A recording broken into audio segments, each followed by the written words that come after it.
Et suite à l'assassinat du général iranien par les États-Unis, un bombardement nocturne a été lancé par l'Iran contre une base militaire américaine en Irak.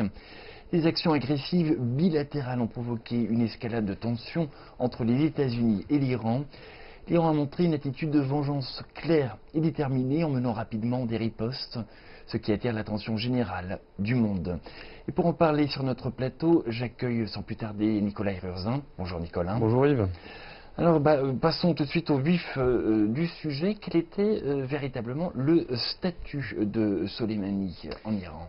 Alors considéré comme un héros national par les Iraniens, Soleimani avait un statut très important en Iran. Comme le rappelle la BBC depuis 1998, il commandait la force Al-Quds des gardiens de la révolution iranienne, une force placée sous l'autorité directe du guide suprême iranien Ali Khamenei.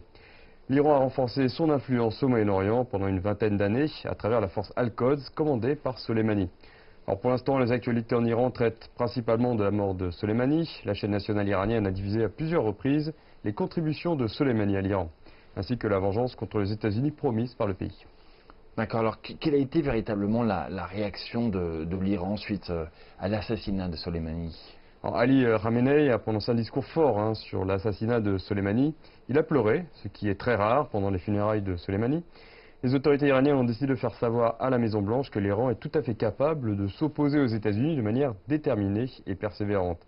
Les représailles suivantes seront lancées par l'Iran. Ce bombardement de la base militaire américaine est une riposte immédiate à travers laquelle nous voyons que l'Iran a été vraiment indigné par les États-Unis. La communauté internationale s'inquiète ainsi de l'incertitude de la situation à cause des vengeances réciproques entre ces deux pays. Alors l'Iran se croit visiblement assez fort pour s'opposer aux États-Unis. Qu'en est-il véritablement dans les faits? Oui, alors la base militaire Ain al-Assad, attaquée par l'Iran, avait accueilli pendant ces 2 dernières années le président américain Donald Trump et son vice-président Mike Pence. Or, selon le Washington Post, les États-Unis doivent être plus prudents sur leur stratégie parce qu'aujourd'hui, l'Iran possède suffisamment de moyens pour riposter. Les missiles sont passés de menaces morales pour riposter en vrai outil de bataille en pratique, après une série de ripostes des deux pays. L'erreur de distance des missiles iraniens a été réduite de beaucoup et elle est maintenant inférieure à quelques dizaines de mètres, ce qui encourage l'Iran à s'opposer aux États-Unis. Alors comme prévu, l'Iran ne cède pas. Les tensions entre l'Iran et les États-Unis existent depuis combien de temps exactement? Alors la CIA avait prévu de renverser le Premier ministre iranien en 1953 et aujourd'hui les États-Unis assassinent un général iranien. Alors la tension entre ces deux pays dure depuis plus de 60 ans. L'Iran a fait preuve d'une attitude qui est de ne pas courber les chines devant les États-Unis.